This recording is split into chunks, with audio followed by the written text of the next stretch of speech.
This RealAg Radio podcast is brought to you by Economics. Everyone has questions about their farm. From general inquiries to in-depth fertilizer questions, find straightforward answers at nutrien-economics.com.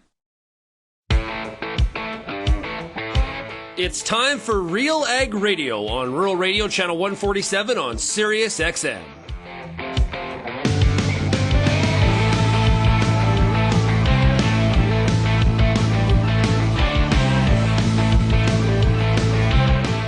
RealAg Radio and RealAgriculture.com is your home for insight and analysis of the issues that are impacting your farm business. Let's get real and get connected with RealAg Radio.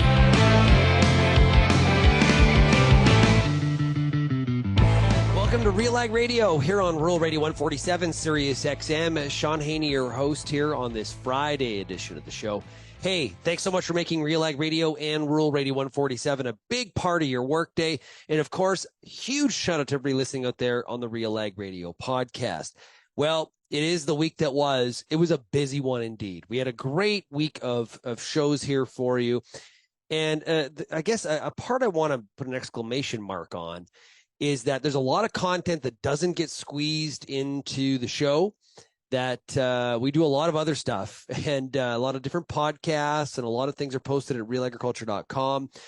Speaking of podcasts, check out that Real Agriculture podcast channel wherever you get your podcast, there is a lot of stuff on there. We're going to try to get to as much of it as possible today on the RealAg Issues Panel, of course. But there is the week that was very, very busy this week. Okay, speaking of the Issues Panel, we got Kelvin, Heppner, Lyndsey Smith of RealAgriculture. We're going to be joined today by Stuart Person from MMP. And we got to talk about a lot of things. The ridiculousness, in my opinion, of what we heard from the federal government yesterday about grocery prices and how they all of a sudden have introduced grocers to this idea of being more competitive with each other. I got some rants and some thoughts on that. I'm sure the panel will as well. We're still waiting for the agri-recovery details out of Alberta and Saskatchewan, hoping to hear the details soon. We'll hear what Kelvin has been hearing. We've also got some extremely strong job numbers coming out of the U.S. and Canada, and it has to lead completely to the fact that the Federal Reserve and the Bank of Canada are not done raising rates. Yes, their work is not complete. And the unemployment rates in both countries remaining stable. Canada still at 5.5%, which means that's the number that they're watching closely. And some people believe the Bank of Canada will not stop until that unemployment number starts to go up. If you have any feedback, I still got to tell you, we've got Nicole Philp with Corteva. We'll be here today to talk about a new product from Corteva and a big product launch. So if you have any feedback on today's show, you can send me an email, shaney@realagriculture.com. You can also find us across all the different social media platforms. You can also call the RealAg feedback line. I love hearing from you on that line. You just got to dial 855-776-6147. You dial that number, press the number 3, and you leave me a message. Okay, let's get to what we're going to hear from Corteva in a product spotlight. New product being launched, and it sounds pretty exciting. We're going to hear all about it when we come back. You're listening to RealAg Radio, Rural Radio 147. Your co-op grow team are your local experts because we live here too. Our agronomic specialists stay up to date with the latest research and technology to help support your entire farm operation. Talk to our team for advice tailored to your farm's needs. We have recommendations to help you optimize your crop yield and quality while enhancing the health of your land. Co-op, we're all growing together. Here for your farm, here for your family. Learn more at coop.crs/farm. CDC Endure is a new oat line from Alliance Seed. High yielding with excellent disease resistance and the quality end users ask for, all in one great oat variety. CDC Endure provides the high beta-glucan levels to make heart-healthy products like breakfast cereals. For more information on CDC Endure oats, as well as any other products from Alliance Seed, check out allianceseed.com or visit any Alliance Seed authorized retailers. Protecting your nitrogen is smart. And a nitrogen granule with a polymer coating that releases in response to conditions that promote plant growth? Well, that's me. I'm the environmentally smart nitrogen granule that gives the nutrition crops need when they need it, reducing nitrogen loss and increasing nutrient availability. Imagine feeding me to your fields. Me. Now wait a minute. Hey, can I rethink this? ESN Environmentally Smart Nitrogen Fertilizer. Learn more at smartnitrogen.com.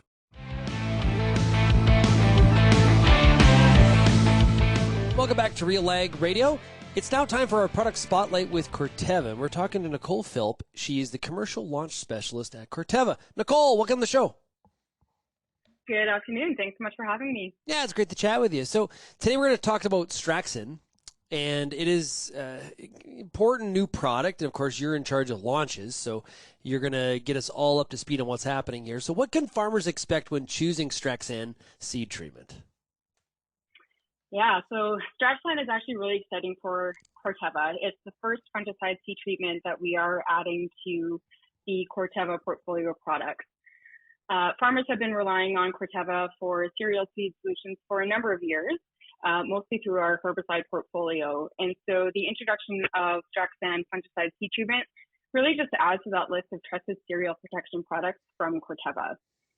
As a product, Straxan is an easy to apply formulation that ultimately is going to result in excellent seed coverage, and it's going to provide protection against both seed and soil-borne diseases. We've been working with Straxan for a few years now, and so we've seen it go through various treating equipment and setups, and also applied during various treating conditions, and the feedback has been very, very positive. So I'd say whether you are treating with Straxan as a product or putting seed treated with product through a drill, we found that it's very easy to use and put through all sorts of different pieces of equipment. And is it meant for wheat and barley? Absolutely. Okay, wheat, perfect. Barley, and oats. Wheat, barley, and oats. Okay, cool. Not durum? Includes durum. Yeah. Oh, it includes durum. Okay, cool. Okay, perfect. Okay, so now, does Straxan mix with an insecticide seed treatment as well? Yeah, Straxan is actually a really compatible product to use. As a standalone fungicide seed treatment, Straxan is combining 3 really trusted active ingredients that's going to protect cereal crops from a number of seed and soil-borne diseases. And then we can add an insecticide seed treatment like Lumivia CPL, and the combination of the two is just really going to enhance early season protection for cereal crops all across Western Canada. Lumivia CPL from Corteva does an exceptional job of protecting seed and seedlings from many early season pests like wireworm and cutworm. And so Straxan as a standalone product is showing very, very well across Western Canada, but really the combination of Straxan and Lumivia CPL is really just providing the best start possible for cereal crops. We're really seeing it consistently maximize crop stands and yield potential, and I was lucky enough to see this at a number of locations all across Western Canada. Yeah, got to get that crop launched out of the ground as quickly as possible and fend off some of those predators for sure. So when we think about seed treatments, give us the overarching why here of why we should be thinking about and considering seed treatments from Corteva. Yeah, so, as a company, Corteva AgriScience is very committed to discovering, developing, and delivering really high quality seed treatment products for our customers. We are discovering novel active ingredients that really are trying to ultimately solve on-farm challenges. But also part of that discovery is ensuring that we have the right formulation that's really easy for our customers to use. And one of the ways that we do this is putting products through a process that we call our passer process. And so we're looking at attributes like plantability, product application, seed safety, stewardship, efficacy, and regulatory. These are all the things that go into bringing a seed treatment product to the Canadian market for Western Canadian growers. And so we're really looking at all these things to make sure that the products that we're developing are what our customers need. We have a global footprint so that we are able to test the products all over the place, but we're also really making sure that we're testing those products locally to make sure that we're bringing the best products and formulation forward for our customers. Nicole, if somebody wants more information on Straxan or any other of the seed treatments in the portfolio at Corteva, where do they go? Yeah, so to learn more about Straxan, your Corteva territory manager is more than ready to help you get your cereal crops off to their best start We also have a dedicated webpage at straxan.corteva.ca. Great stuff. Nicole, thanks so much for joining us here for this product spotlight. Thank you so much. We'll be right back on RealAg Radio right after this.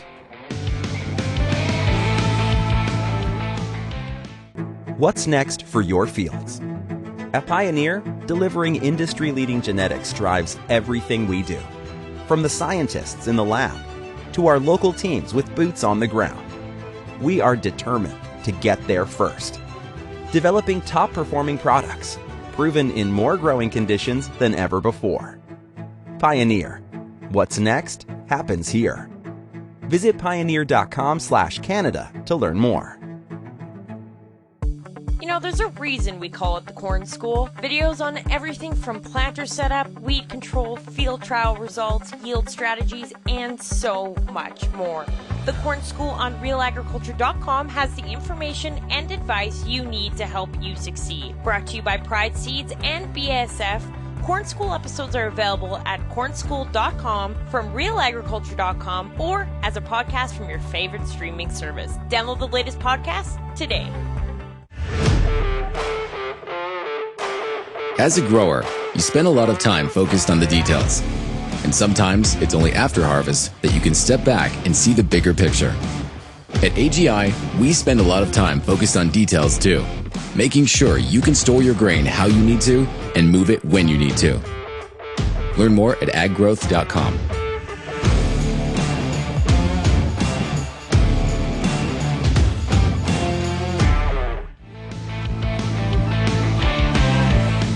Get rolling with the RealAg Issues Panel here on this Friday. Up first, it is Kelvin Heppner coming out of Altona, Manitoba. Kelvin, how are you? Doing well here, Shaun. I guess it's time to pay attention to hockey because baseball season is, for all intents and purposes, over now that the Blue Jays' 26-hour playoff run came to an end. Yeah, well, and hey, based on how the Bears played last night, hey, like football is on again, baby. That was a big boon by the Bears last night. Yeah, the Blue Jays, I want your opinion on this. Was the pickoff at second a bigger factor in potentially the outcome of the game than the pitching change? I think it was, yes. You got to score some runs there. And sure, the pitching change, maybe you could tie 2 runs to it with the walks there. But yeah, the Blue Jays just didn't hit. And you can't win games even if your pitchers are doing well. Yeah, home runs won in the first round. If you look at the teams that won their wild card round versus the teams that lost, home runs were definitely the difference. Now, we also have Stuart Person here from MNP, the Director of Agriculture with MNP. And Stuart is very used to cheering for winning teams, especially ones from the 80s. And Stuart, how's it going? Blue Jays were also good in, well, maybe not the 80s, but the 90s. Early 90s. Yeah, it's going great. Thanks for having me, Shaun. Great to be here today. Looking forward to a new season of NHL getting going, and lots of optimism in the city of Edmonton for what there's high expectations. Let's put it that way. There's optimism. Well, because the runway. Get your thought on this really quickly. The runway is kind of, you can see the end of it when it comes to McDavid. No, you got to win now. Yeah, we need to win now. yeah. I hear you. I understand. Okay. Also joining us is huge hockey fan, Ottawa, of the Ottawa Senators variety, and they are looking to. They've been kind of the sleeper pick for a lot of people to surprise this year. So Lyndsey Smith coming out of Ottawa, Ontario. Lyndsey, you may have a good year this year and something to cheer for. Yeah, we are going to have a great year this year. It's going to be super exciting. So I am looking forward to it. Been watching some preseason. There's lots to be excited about. So sorry to all of you. Not really. Yeah. There you go. And the Calgary Flames. Yeah. Well, whatever. Wah. Okay. You want true nitrogen protection. Skip imitator products for an agronomically effective solution like Super U premium fertilizer from Koch Agronomic Services. Super U protects against all 3 forms of loss and is proven to boost yield potential. See how others stack up at defendyourn.ca. Okay, we got jobs numbers in Canada and the U.S. here today on this Friday, and both countries over-delivering compared, Kelvin, to what analysts thought. This looks very much like the Federal Reserve and the Bank of Canada are not finished with raising rates. Yeah, this would be a tick in that column in favor of at least holding steady, not pulling back on rates at this point. Employment here in Canada rose 64,000 jobs in September, which was well above expectations. But another key number here that we need to keep in mind is that the Canadian population also grew by an estimated 82,000 in September. So population growth continues to outsurge the new employment, the new jobs here. So overall, the unemployment rate held steady at 5.5%, still up slightly from earlier in spring, but definitely not a big change there. So yeah, we'll see whether what this means for central banks with their decisions. U.S. unemployment rate also held steady at 3.8% after ticking up last month. Overall jobs in the U.S., new jobs of 336,000 in September, combined with upward revisions that were made also to each of July and August. So yeah, better than expected job numbers in both sides of the border.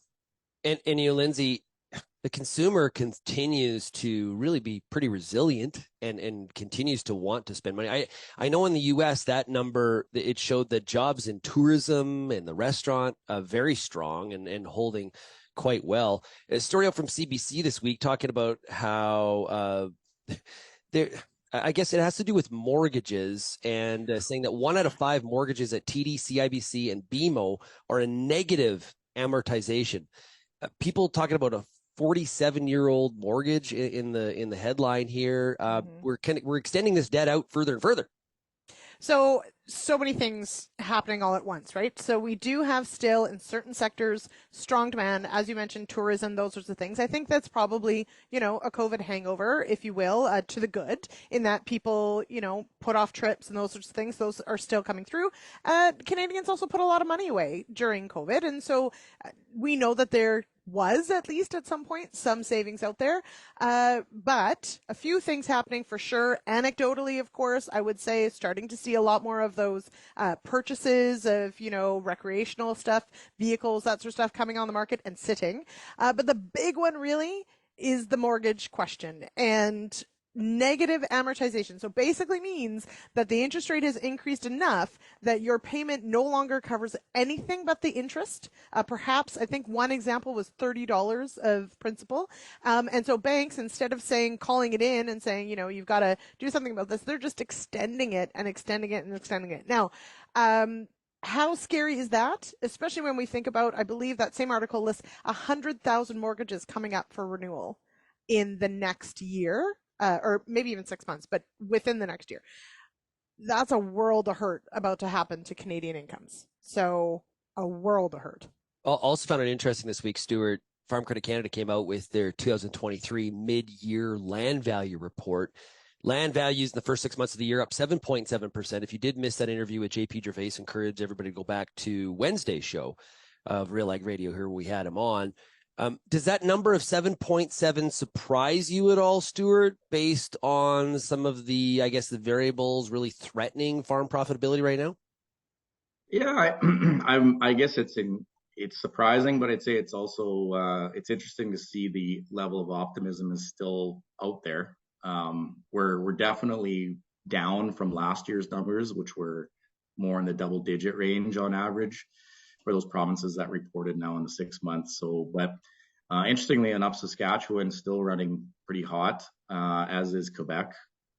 It's more BC that's cooled off big time, and Manitoba and Ontario both cooled off. So, I'm not sure. I think interest rates are going to have a major effect at some point here. So maybe this is the start of it.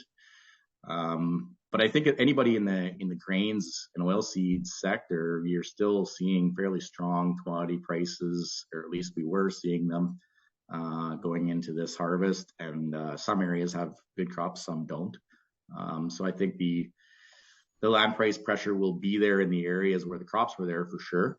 And it just seems to be a general overall, as you talked about on the interview, there was a general overall optimism in the industry still when you look at where Canada sits in the whole world supply of agriculture. So yeah, and if you're trying to figure, if you got some spare cash in your jeans, you're looking to invest, there's a lot of different options out there. But as JP Gervais of Farm Credit Canada says, land's been a pretty stable place to put your money, Lyndsey. And so it's going to attract the capital, whether you think there's a shrinking right now or pressure on farm margins or not. It's a good place to be putting any sort of investment capital you may want to do something with.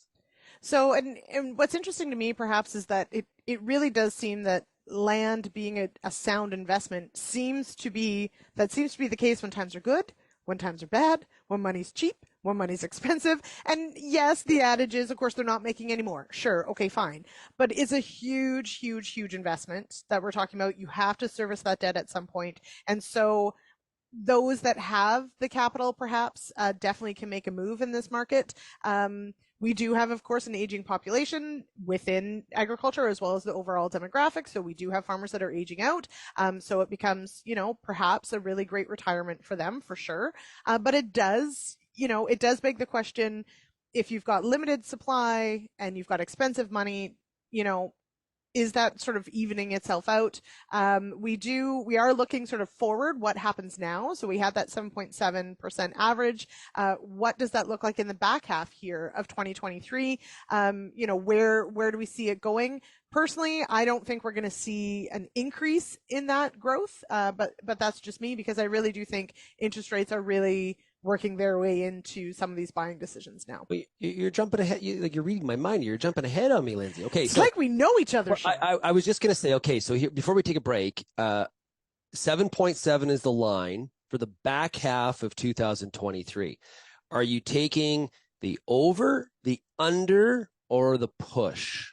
Okay, so Lyndsey's taking, what clarify, push to lower. Yeah, the push. I'm going to push. Yeah, push to lower. Yeah. Okay, Kelvin, what are you doing? Under. He's taking the under, folks. And Stuart, what are you doing? I'll take the over. There you go. Yes. I'm actually with Stuart. I'm taking the over as well. Okay. What's on the line? We don't know. You think it's going to increase faster than 7.7%? Yes. Why? Go ahead, Stuart. Go ahead. I think the post-harvest optimism that'll be there for some farmers anyway will push them. And I think that when I listened to the interview that you did, what was the percentage, Shaun? It was a large percentage of farmers are considering, I think it's 20% are considering buying land, right? Yep, 17%. There's still demand there with a lack of supply, and that speaks to when you have a little bit of illiquid market that can move those prices around, even to the upside. So I'm taking the over too. Good. I'm with Stuart. Stuart for the win. I disagree with the drop we've seen in canola prices this fall and where interest rates are even now versus the start of the year when some of this FCC data was collected or when it happened. To me, those factors override it, and I don't think it's going to continue at the rate it was in the first half of the year. Ooh, debate. I like it. Okay, let's take a break. We've got more RealAg Issues panel coming up. We have to talk about Minister Champagne and his I don't know what that was yesterday about grocery prices and the government introducing grocers to the word competition as if they weren't competitive before. You're listening to RealAg Radio, Rural Radio 147. Dedication. Watching the sunset over your crop is one of life's simple pleasures. The anticipation of it all. We know that feeling. Introducing our new Airflex NXT, our best honeybee header yet with the closest cut ever. Light, fast reacting, and infinitely adjustable. More yield, less time and work. Airflex NXT focuses on the future.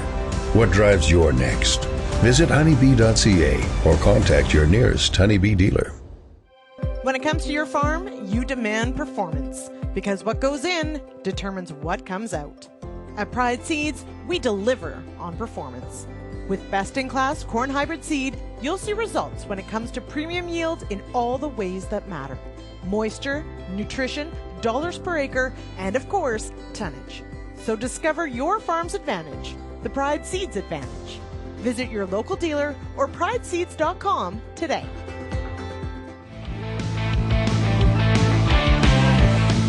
And welcome back to RealAg Radio for the RealAg Issues Panel. We got Stuart Person of MNP, we got Kelvin Heppner and Lyndsey Smith of RealAgriculture. Okay, I don't know. I watched Power and Politics last night on CBC.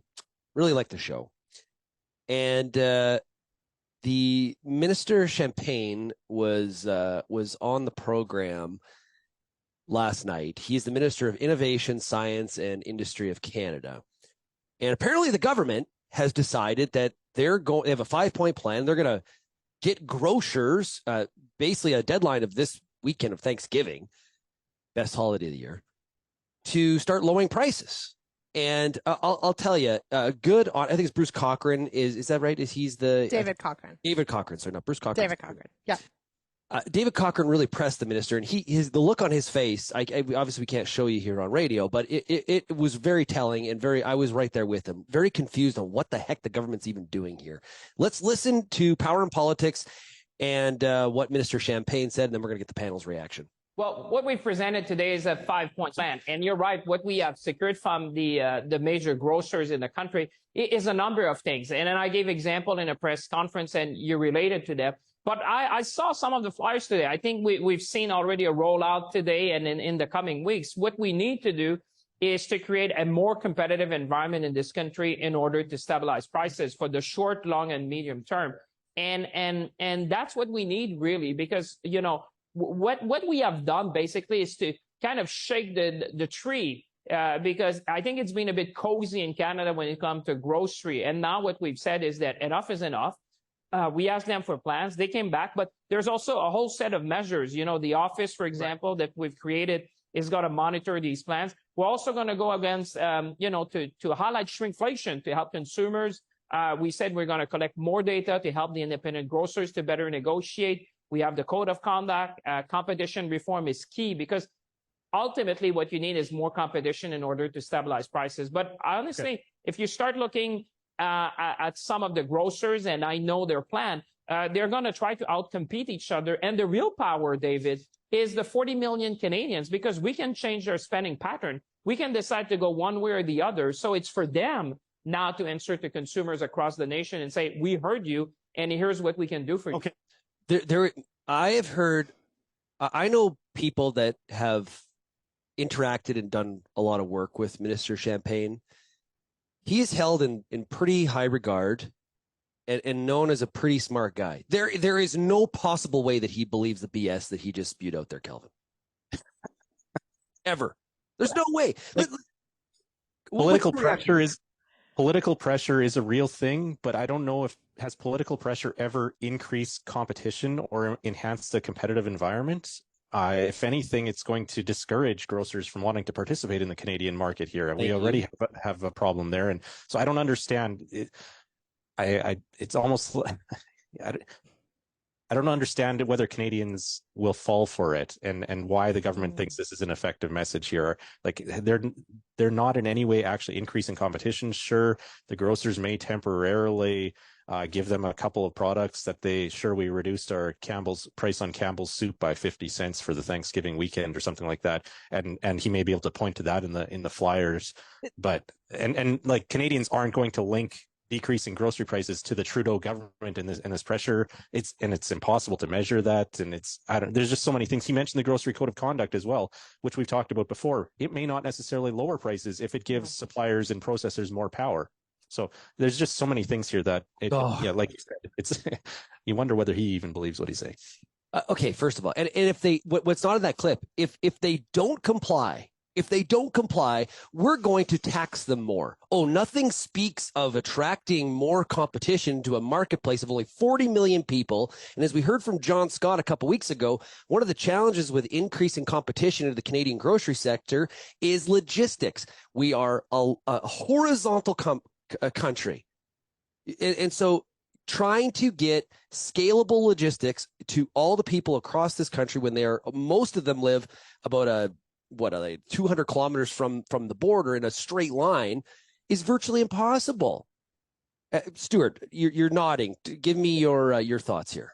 Yeah, and you know what, I've had the opportunity to talk to some people in the industry as well, and not just the horizontal piece, Shaun, but we have so many different rules from province to province. And so like when you look at Target coming into Canada and then leaving again, this just for any major U.S. chain to come into Canada, they got to deal with 10 different provinces and some territories potentially if they decide to go there with different rules. And so it's the environment we've set is not ideal for these folks. One of the key things that I'm concerned about around this discussion is that all these efforts to bring down food prices will somehow end up being burdened. The cost will be burdened by farmers and some food processors. We're more especially for farmers, we're price takers, right? So does this somehow get pushed onto the producers? And what really concerns me is where cost of production has gone in the last 3 years. If we start getting downward pressure on our prices for producers, that's concerning for me if it somehow ends up being burdened by those groups. There's a great quote. I don't know where I read it here, but maybe it was on one of your articles. But it's James Donaldson, who's the BC Food and Beverage CEO. He had a great quote. I think it came out yesterday or the day before. Basically, just said this is a very complex and multifaceted issue, and you need to involve all the stakeholders when you try to look at solving it. Now, Lyndsey, I could go on here for. I was furious watching. I was having my own RealAg Issues panel watching this yesterday. When he says, I looked at the flyers this morning. Well, we know the flyers have been in the works for 4 to 6 weeks. All right. So that's a bit inside baseball, though, Shaun. Most people don't know how far in advance, but most people know they're planned at least a few weeks in advance. So, we maybe know that they're the specials that are on the cover, those have been decided, probably 2 months ago, because they've got to, again, supply chains, they've got to secure, if they're going to put chicken or turkey, yes, this time of year it's going to be turkey, but if they're going to put hams or chicken legs or something like that on the cover as a special, they've got to make sure they've got that supply lined up and they've got all that figured out, right? So it is weeks to put this together. So I love that he's taking credit for the fact that there are some deals in the flyers this week. That's amazing. Wow. That we have a government that can do that. So that just, it blows me. I want to ask you a question. Here's what and when I listened to the clip again just now, okay, I didn't pick up originally that he mentions we're going to help independent grocers negotiate better prices. That there's a whole okay, how the heck you can do that thing? Yeah. But when I listen, all the focus, because the logos on the screen on Power and Politics were the big five. They were at Costco, Walmart, Sobeys. Yeah. And so if I'm an independent grocer, I'm an entrepreneur and I have maybe one, or I got 2, 3, 4. I'm an independent. All I see when I hear the government doing this is, oh, great. Thank you very much. I'm not competitive already on prices. And my own government that I pay taxes to is screwing around with the market and making me less viable. Mm-hmm. Does it sound familiar, everybody? What does that do to overall competition? Exactly. This is where government plays a role in certain things, right? And we need our governments to do certain things, and we need them to work on policy to make things easier, not harder. I really do get the sense that this Liberal government is a bit desperate, for sure, grasping at straws a little bit, still rather out of touch with reality, but also is not thinking through. I think they're really rushing through some of these talking points. And if they well and truly do some of these things, because as Kelvin mentioned, they have been working on the grocery code of conduct and those sorts of things, but, realistically, they make it worse in an environment where maybe they shouldn't even be in it at all, potentially. So that really gets me. And we're banging on the government here a little bit, but, quite frankly, I for the Conservatives and NDP, what the heck was the point of the House Ag Committee's look at whether or not there was collusion and profiteering from a grocery perspective? That committee's report said there was not. Yet, that's right. Jagmeet Singh yesterday in the House of Commons still talking like that report never even existed. And quite honestly, some of the things that the Conservatives are asking for in terms of price reductions, they themselves, they don't believe in that. The Conservatives want the government to interfere to lower prices. What are we doing? This is the most dishonest conversation, and is completely treating the Canadian voter as if they are some kind of dummy. It's ridiculous. Lyndsey, you have a thought? Okay. Well, I did want to mention this week that a Liberal MP voted with the Conservatives this week about removal of the carbon tax. Yep. And that Liberal MP, whose name escapes me right now, but he has a great accent, from the Maritimes, stated essentially that his constituency is suffering from increased costs across the board, and the carbon tax is increasing that. And that to me was maybe one of the most refreshing conversations that happened all week on the political theater spectrum, because that's reality. And his future inside the party is probably yeah. But honestly, he's standing up for his constituents. I think absolutely good for him. Oh, and he's probably sabotaged his own political future unless he jumps to the other side of the aisle. Kelvin, we heard from Minister Merritt earlier this week. That interview is at RealAgriculture.com. Before we take a break here, hoping for some agri-recovery news. He thought maybe today, but my money's more on like a Tuesday, Wednesday announcement. That's what it sounds like, yes. Early to mid next week, we could finally see the livestock drought assistance for livestock producers in Saskatchewan and Alberta. This was originally announced or signaled that this was going to be coming back in August. At the time, they talked about a targeted deadline or timeline of mid-September rollout. That obviously that target's been missed, but here we are a week or two into October. It sounds like it could be coming next week, and we'll wait and see what kind of dollar figures are attached there. It does sound like one of the holdups here has actually been the Prime Minister's office. The federal dollar price tag on this is significant enough that it has to go through finance or the Treasury and the PMO for approval. And according to Minister Merritt's interview conversation with you, Shaun, he indicated they were waiting for approval from the PMO. And it sounds like once that happens, then the announcements could start rolling. Hey, Stuart, we heard from Jeff Yorga from Saskatchewan Stockgrowers Association, would it be 10 days ago? We also, Minister Merritt said the same thing. We need some national programs when it comes to helping the livestock industry deal with business risk management. Yeah, I mean, I don't disagree that there's challenges in that industry. I guess for me, I just come back to, I'm going to sing from the same song sheet I always do on this one, is I just wish the industry better understood, both the industry and government better understood the mechanics of agri-stability. And if the government, sure, they're putting money into agri-recovery on this event or that event, but if we better understood and better funded agri-stability itself, we have a program that is designed to deal with things like droughts. It's just maybe it's not well understood, number one, and it's also not funded enough to do what it needs to do. And so therefore you get into all these ad hoc payments and things like agri-recovery payments. But, livestock producers, don't get me wrong, they, those that are in that drought situation and dealing with feed issues, absolutely. I mean, they need assistance if they're going to keep going. So I'm fully supportive of an agri-recovery payment in the absence of having something better in place. And I think if we did take a harder look at agri-stability and where does it need to be funded and how does the calculation need to work to make sure that livestock producers are supported in situations like this, I would really like to see us go down that road in the long run, so that we have a bit more of a predictable and a bit more of a something we can point to say we've got the program, don't worry about it. And on top of that, I would say it has to be more reactive. So we, in an agri-stability framework, we need to get interim payments out right now to these producers. We can't be waiting 10 months for an application to be formed. They need the money now, so we got to have a process of getting the money out ahead of time. Yeah, I'm giving you the Kid Street clap there. Kelvin, go ahead. To what extent is agri-recovery actually to blame for people thinking agri-stability doesn't work?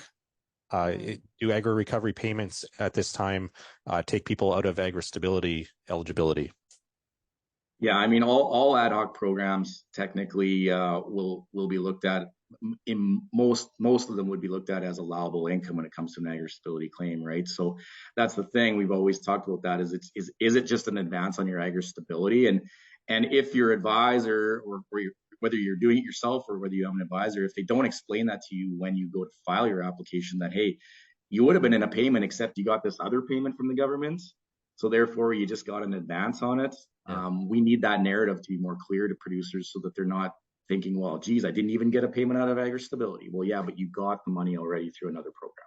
Yeah. Hey, I got to jump in here. We got to take a break. We've still got more coming up. We're going to talk about the rail review that is underway that nobody seems to know about. Also, There's a bit of a trend here where Canada is underfunding things like agriculture, especially compared to some of our peers in the US and the EU and Asia. You're listening to RealAg Radio, Rural Radio 147, of course, on Sirius XM. What's next for your fields? At Pioneer, delivering industry-leading genetics drives everything we do. From the scientists in the lab to our local teams with boots on the ground. We are determined to get there first. Developing top-performing products, proven in more growing conditions than ever before. Pioneer. What's next happens here. Visit pioneer.com/Canada to learn more. At Brett Young, we focus on what's real. It's how we became Canada's largest independent seed company. That's why we're asking a real farmer, what do you think of BY6217TF, Brett Young's TrueFlex Canola Hybrid? What's that? BY6217TF, Brett Young's TrueFlex Canola Hybrid with Pod Defender shatter reduction technology and Defender-rated clubroot and blackleg resistance. Good yield, yeah. Probably choose it again. Thanks, Chris. Talk to your Brett Young retailer today to see for yourself. Brett Young, distinct by design.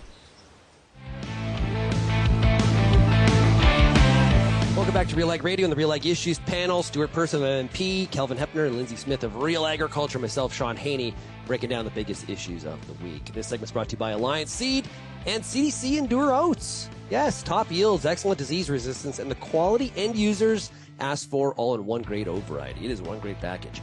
CDC Endure is available through Alliance Seed authorized dealers. Make sure if you are going to AgriTrade in November, you stop at their booth to chat with Alliance Seeds.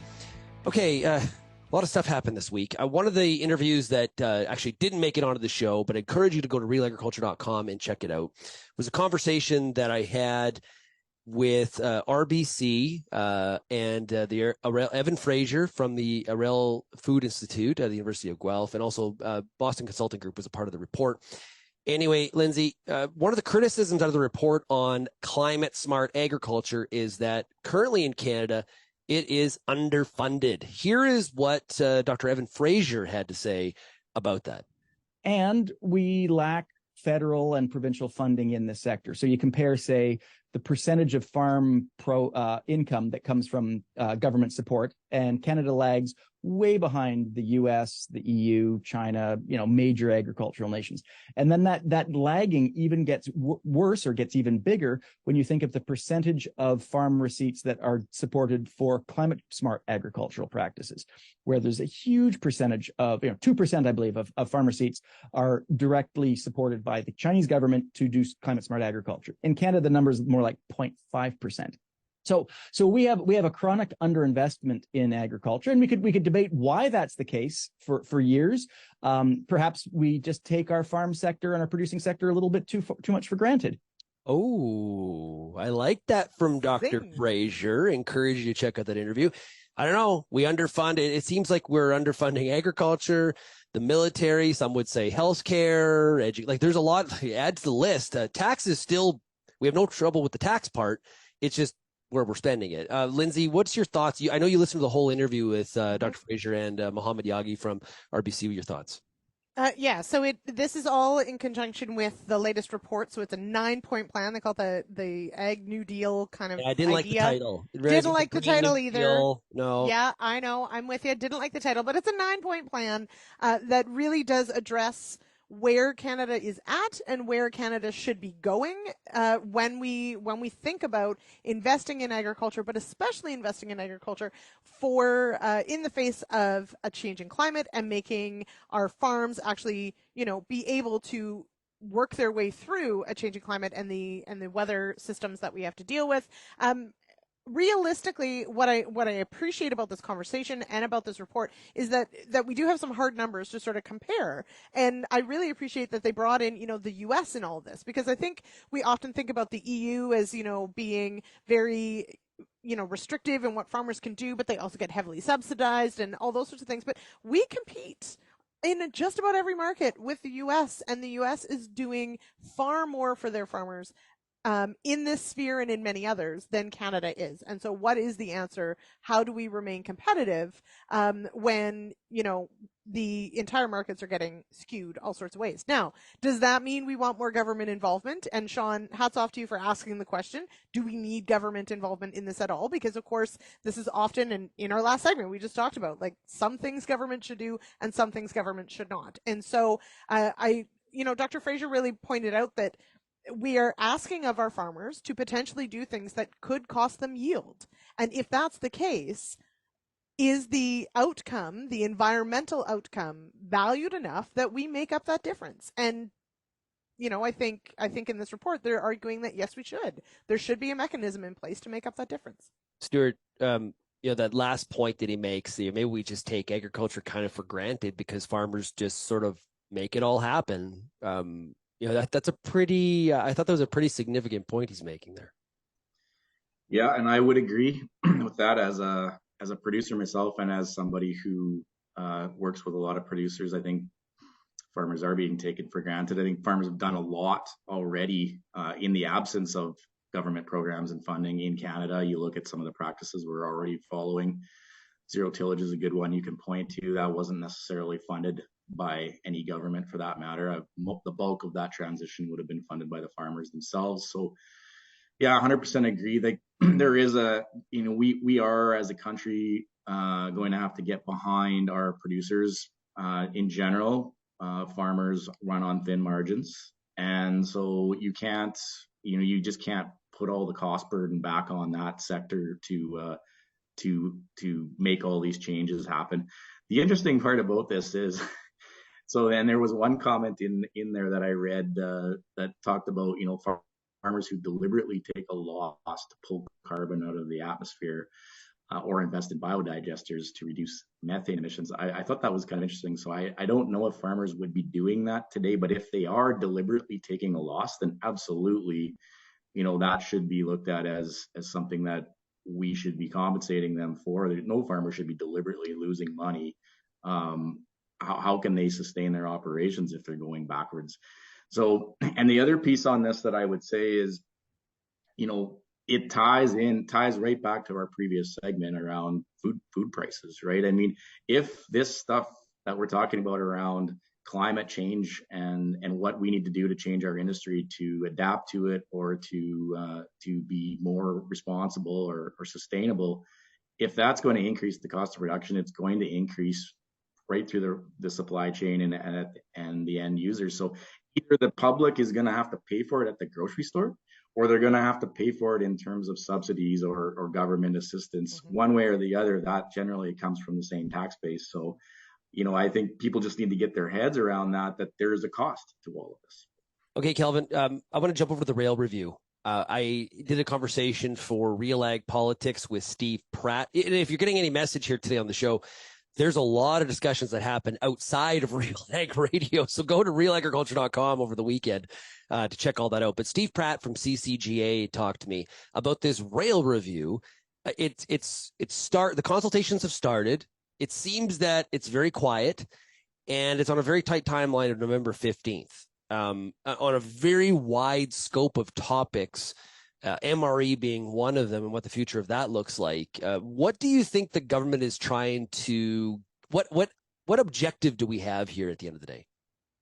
Well, they haven't given a clear plan here, and basically all the communications have been with stakeholders, so with shippers and railways and groups like Steve Pratt and the Canadian Canola Growers Association. So there hasn't actually been a public announcement that I can find regarding this rail review or consultations that are starting and going to, like you said, wrap up by mid-November.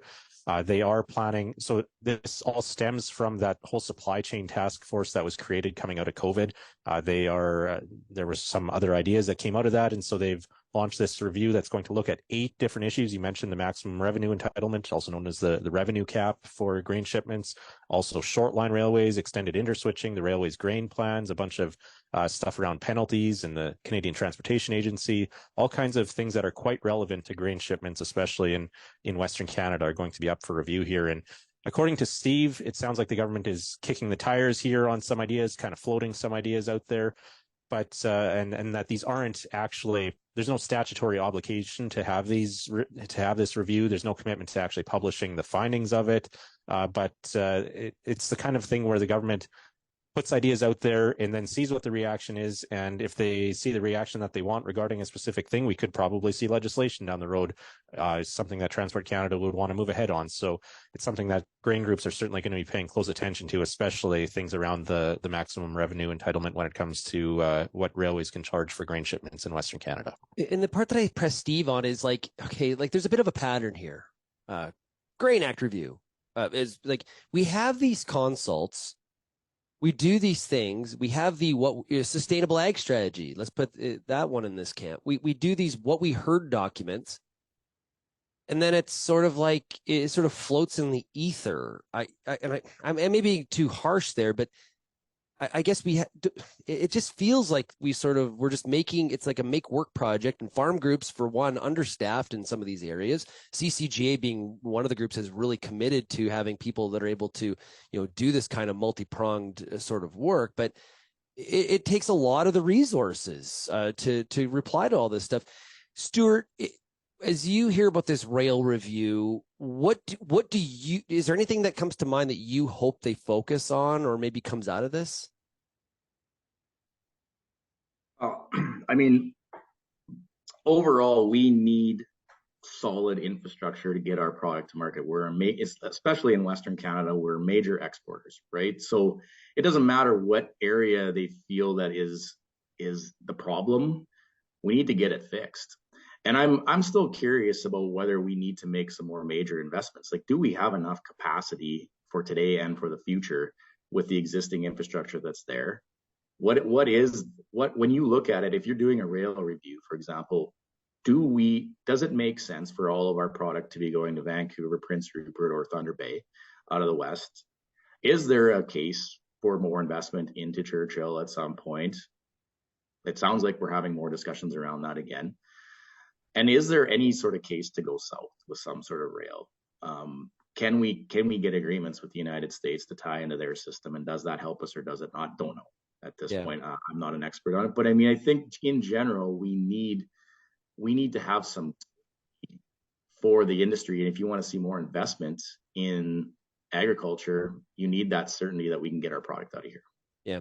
And, like I said to Steve Pratt, that, last Q1 when I was in the Maritimes, I was in PEI, farmers there saying like, when we talk transportation comes up, it seems like it's always a Western Canadian thing, but hello, over here in the Atlantic Canada, we have our own transport issues we would like dealt with as well. And this is national in scope. So that if there is things to be dealt with, they can definitely come up in this. Okay, we're out of time. It sucks.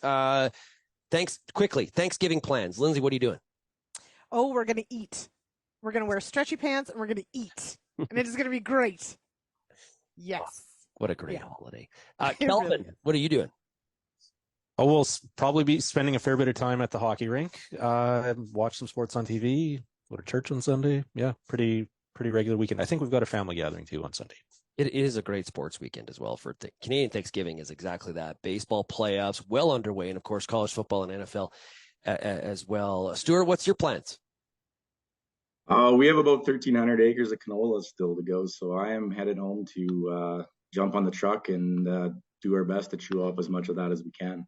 A true Canadian Thanksgiving, indeed. Yeah. If you have any feedback on today's show, send me an email, shaney@realagriculture.com. Or, of course, you can always call the RealAg feedback line. The number is 855-776-6147. It is Canadian Thanksgiving this weekend, so everybody have a great time with friends and family.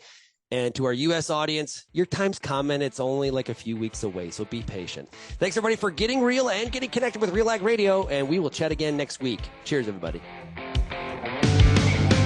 Thank you for downloading this episode of the RealAg Radio podcast, brought to you by Economics. With one-of-a-kind tools, research, and content, Economics is farming's go-to information resource. Find it all on nutrient-economics.com or download the app.